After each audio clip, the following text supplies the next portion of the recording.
I, 28M, haven't spoken to my older brother Jason, 32M, in over 3 years. We used to be inseparable. Growing up, he was my hero. Protected me from bullies. Let me play video games with his friends. Even taught me how to talk to girls.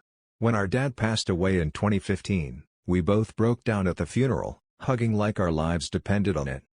But something happened that changed everything.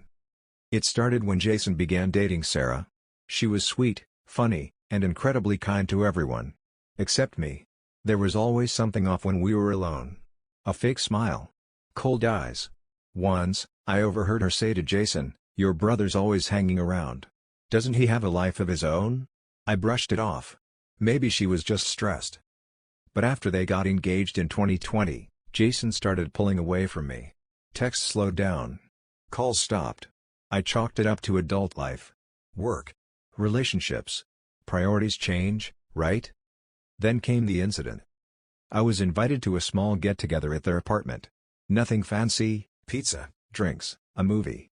At one point, I left my phone charging in their kitchen. Later that night, Jason suddenly got angry and told me to leave. Said he didn't want people in his life who snoop and lie.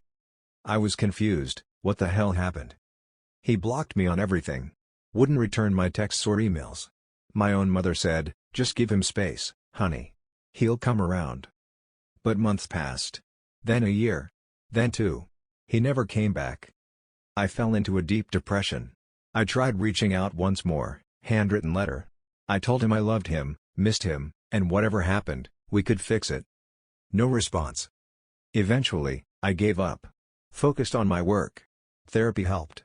I even started dating someone new. Life moved on. Until last month. Jason sent me an invitation. His wedding.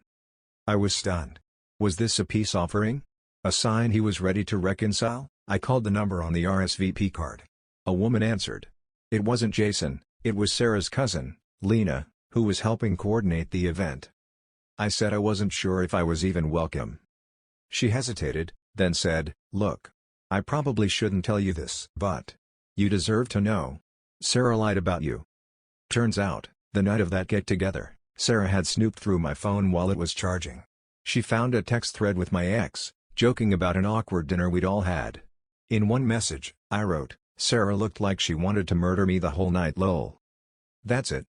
She showed Jason those messages, but told him I'd been stalking her, secretly recording her, and trying to break them up.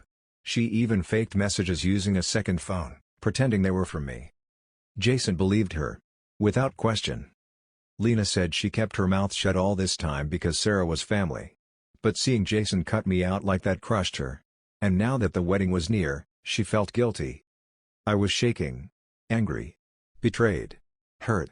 But one thing was clear, I had to talk to Jason. I didn't crash the wedding. I didn't show up in a rage. I waited. At the reception, while everyone was drinking and dancing, I approached him outside by the garden. He looked stunned. I said, calmly, "You owe me 5 minutes. That's it." At first, he tried to brush me off. But something in my face must have hit him. He nodded. I told him everything. What Lena said. What Sarah did. The truth. At first, he laughed bitterly.